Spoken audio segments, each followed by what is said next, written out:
ഓരോ ചെറുകിട വ്യാപാരിയും ഇപ്പോഴും അവരുടെ ബിസിനസ്സിൽ സ്ട്രഗിൾ അനുഭവിക്കുന്നു. കാരണം അവരുടെ സ്റ്റോക്ക് കൃത്യമായി ചെക്ക് ചെയ്യാത്തതുകൊണ്ടും അതിനെ കൃത്യമായിട്ട് മാനേജ് ചെയ്യാൻ സാധിക്കാത്തതുകൊണ്ടുമാണ്. എന്തുകൊണ്ടാണ് ഈ ഒരു ബിസിനസ്സിൽ ഇത്രയും ഒരു സ്റ്റോക്ക് മാനേജ്മെന്റ് ഇല്ലാതെ പോയത്?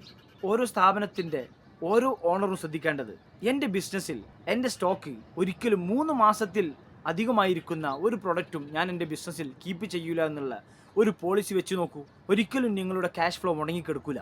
ഒരിക്കലും നിങ്ങളുടെ സ്ഥാപനത്തിൽ ഡാമേജ് കൂടില്ല. വളരെ നല്ല രീതിയിൽ വളരെ പുതിയ പുതിയ പ്രൊഡക്റ്റുകളായിക്കൊണ്ട് നിങ്ങൾക്ക് ഓരോ പ്രൊഡക്റ്റും നിങ്ങളുടെ കസ്റ്റമേഴ്സിന് കൊടുക്കാനും സാധിക്കും. ആയതുകൊണ്ട് ഇന്ന് തന്നെ നിങ്ങളുടെ ബിസിനസ്സിൽ 3 മാസത്തിൽ കൂടുതലിരിക്കുന്ന ഏത് പ്രൊഡക്റ്റ് ഉണ്ടെങ്കിലും അതിന് എന്ത് പരിഹാരം കാണണം, എങ്ങനെ അത് സെല്ല് ചെയ്യണം എന്നുള്ള ഒരു തീരുമാനം എടുക്കൂ.